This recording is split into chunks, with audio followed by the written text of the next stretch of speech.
আলাইকুম। Rexona cooking and ভ্লগে আপনাদের সবাইকে স্বাগত। আশা করি আপনারা সকলে ভালো আছেন। আমিও আল্লাহর রহমতে অনেক ভালো আছি। আজকে আমার রেসিপি নরম তুলতুলে গোবিন্দভোগ চালের গুঁড়ো দিয়ে তালের ফুলুরি। আপনারা হয়তো অনেকেই এমনি আতপ চালের গুঁড়ো দিয়ে তাল ফুলুরি বানিয়েছেন, তবে এই গোবিন্দভোগ চাল কিংবা পোলায় চালের গুঁড়ো দিয়ে একবার বানিয়ে দেখুন। এতটাই টেস্টি হবে, সফট হবে, নরম তুলতুলে হবে। না বানালে কিন্তু আমরা বুঝতে পারবেন না। দেখুন সবগুলো ফ্লোরি ভীষণই নরম স্পঞ্জি, দেখে নিশ্চয়ই বুঝতে পারছেন। আর ভেতরটাও কিন্তু একদম পারফেক্ট। এখনও কিন্তু হালকা গরম রয়েছে তাল ফ্লোরিটা। তাহলে দেরি না করে আজকের রেসিপি শুরু করা যাক। ফুলুরি বানানোর জন্য সবপ্রথম আমি একটা বড় সাইজের তাল নিয়ে নিয়েছি। দেখতেই পাচ্ছেন কালো তাল নিয়েছি। অবশ্যই চেষ্টা করবেন কালো টাইপের তাল নেওয়ার, তাহলে তাল ফুলুরিগুলো কিন্তু খুব মিষ্টি হবে। তাহলে এই তালের আমি চোকাগুলোকে ছাড়িয়ে নেব। খুব সুন্দরভাবে ছাড়িয়ে নিয়েছি। এই তালটার 4টে আটি বেরিয়েছে, তবে এই তালটা আজকে একটু শক্ত হয়ে আছে। তার জন্য আমি এই আটিগুলোকে একটু পানি দিয়ে হাফ গ্লাস মতো পানি দেব, দিয়ে একটা গামলার মধ্যে বড় বাটির মধ্যে 10 থেকে 15 মিনিটের জন্য ভিজিয়ে রেখে দেবো, যাতে এই আটিগুলো একটু নরম হয়ে যায় আর তালের আটিগুলো ঘষতে আমার খুব সহজ হয়।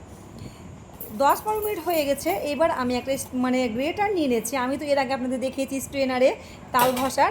এবার আমি একটা গ্রেটারের সাহায্যে তালটাকে সম্পূর্ণ আমি ঘষে নিয়েছি। তালের মধ্যে কিন্তু বেশ অনেকগুলোই কিন্তু আঁশ রয়েছে, তার জন্য তালের যে কাঁধটা বা পাল্পটা সেটাকে আমাকে কিন্তু ছেঁকে নিতে হবে। তার জন্য আমি একটা স্ট্রেনার বা ছাঁকনি নিয়ে নিয়েছি। দুবারে ছেঁকে নেব। দেখতে পাচ্ছেন কতগুলো আঁশ কিন্তু দেখা যাচ্ছে। একবারে হবে না, যেহেতু বেশ অনেকটাই ঘন পাল্পটা বা কাঁধটা। এবার আমি অর্ধেক অর্ধেক করে দুইবারে আমি ভালোভাবে ছেঁকে নেব সুন্দর করে, যাতে একটুও মুখে আঁশ না পড়ে। আর মুখে আঁশ পড়লে কিন্তু তাল ফুলুরি একদমই ভালো লাগে না খেতে। দেখুন আমার সবগুলো ভালোভাবে কিন্তু একদম ছেঁকে নেওয়া হয়ে গেছে। কতটা ঘন দেখে বুঝতে পারছেন আপনারা। এবার চলে যাব রেসিপিতে। ফুলুরির ব্যাটার বানানোর জন্য আমি এখানে একটা বড় পাত্র নিয়েছি, আর এইখানে আমি তালের পাল্পটাকে ভালোভাবে একদম ছেঁকে নিয়েছি। এইবার আমি পাত্রের মধ্যে সবগুলোকে পাল্পগুলোকে নিয়ে নেবো। এখানে আমি একটা বড় সাইজের তালের পুরোটাই কিন্তু পাল্প নিয়েছি। পাল্পটা দেওয়া হয়ে গেছে। এবার দিয়ে দিব 2 বাটি চিনি। যেহেতু চিনিটা একটু মোটা দানা, তার জন্য আমি চিনিটা প্রথমে দিয়ে দিলাম, যাতে তাড়াতাড়ি গলে যায়। 2 বাটি চিনি দেওয়া হয়ে গেছে। চিনির সঙ্গে তালের পাল্পটাকে আমি প্রথমে একটু মিশিয়ে নেব। আপনারা যদি চান তবে এই সময় চিনি না দিয়ে চিনিরটাকে গুঁড়ো করে কিন্তু দিতে পারেন। তারপর এখানে নিয়েছি গোবিন্দভোগ চালের গুঁড়ো বা খাসা চালের গুঁড়ো। আপনারা তো প্রত্যেকেই আতপ চালের গুঁড়ো দিয়ে করে থাকেন তাল ফুলুরি, তবে গোবিন্দভোগ চালের গুঁড়ো দিয়ে একবার করে দেখবেন, এত টেস্টি হবে, ভীষণ মজা লাগবে খেতে। দিয়ে দিলাম আমি সেই যে বাটিতে চিনি মেপেছিলাম সেই বাটিতে 1 বাটি পরিমাণ উঁচু করে গোবিন্দভোগ চালের গুঁড়ো নিয়েছি। চালটাকে প্রথমে ধুয়ে পানি ঝরিয়ে নিয়ে শুকনো করে তারপরে মিক্সিতে গুঁড়ো করে নিয়েছি। আর এখানে আমি নিয়েছি 3 বাটি ময়দা। যে বাটিতে চালের গুঁড়োটা মাপলাম সেই বাটি মেপে 3 বাটি ময়দা নিলাম। এইবার ভালোভাবে সবগুলোকে মিশিয়ে নেব। প্রথমে চামচে মেশাবো, তারপরে হাতে ভালোভাবে ফেটাবো।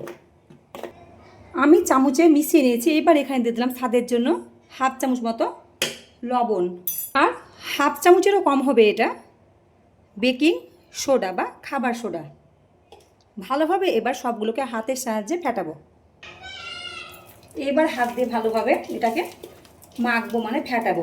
যত ফেটাবো, যখন দেখবো যে হালকা হয়ে এসছে ব্যাটারটা, তখন বুঝতে হবে যে এটা ফুলুরির জন্য একদম পারফেক্ট। এখন একটু ঘন মনে হলেও কিন্তু যেহেতু এখনও চিনিটা সম্পূর্ণ কিন্তু গলে যায়নি, যখন চিনিটা সম্পূর্ণ গলে যাবে তখন ব্যাটারটা কিন্তু এর থেকেও একটু পাতলা হয়ে যাবে। আমি কিন্তু কোনো রকম পানি একদম ইউজ করিনি এখানে। দেখতে পেলেন আপনারা, আমি যেভাবে করছি এইভাবে করে দেখবেন, একদম পারফেক্ট হবে।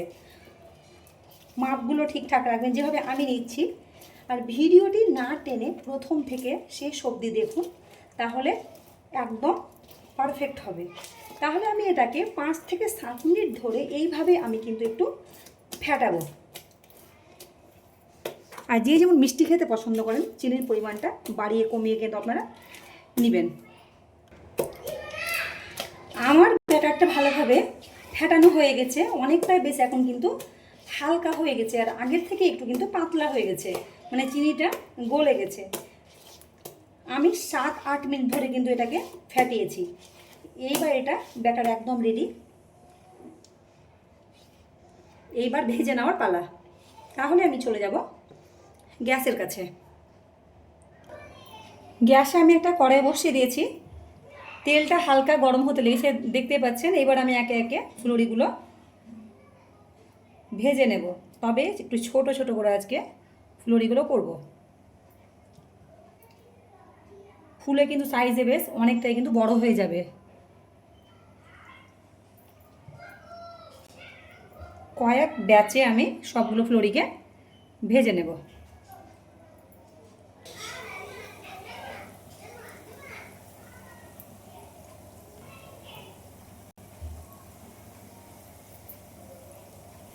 কড়াইটাকে একটু নাড়িয়ে দিলাম, আর ফ্লেমটা কিন্তু মিডিয়াম করে রাখতে হবে। মিডিয়াম ফ্লেমে কালার আসা অবধি ভেজে নেব। আর হাই ফ্লেমে ভাজলে কিন্তু পুড়ে যাবে, ভালো লাগবে না, ভেতরটা কাঁচা হয়ে থাকবে। দেখতে পাচ্ছেন ডবল হয়ে গেছে কিন্তু ফুলে। সবগুলোকে একে একে উল্টে দেব। এপিট ওপিট ভালোভাবে কিন্তু ভাজতে হবে, কাঁচা না থাকে কোনো দিক।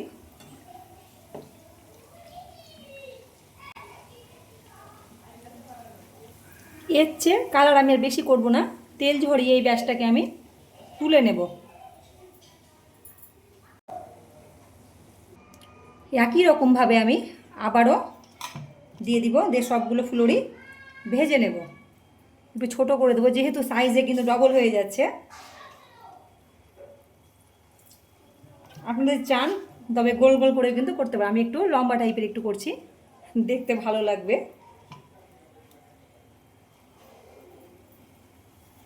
আর একটা ব্যাচ আমার ভাজা হয়ে গেছে, দেখুন দেখতে কতটা সুন্দর লাগছে, তাহলে খেতে কতটা সুন্দর হবে, টেস্টি হবে।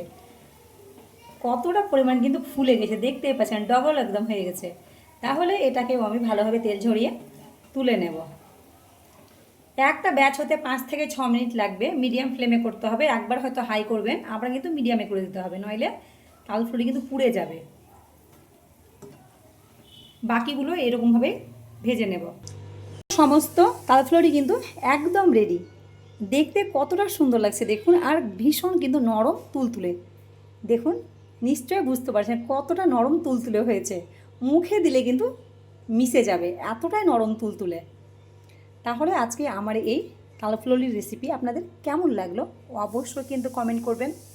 ভিডিওটি আজকে আপনাদের যদি একটুও ভালো লেগে থাকে তাহলে আমার চ্যানেলটিকে সাবস্ক্রাইব করে পাশে থাকা বেল আইকনটি কিন্তু অবশ্যই প্রেস করবেন। তাহলে যখন আমি নতুন নতুন ভিডিও দেবো তখনই আপনাদের কাছে নোটিফিকেশন কিন্তু চলে যাবে।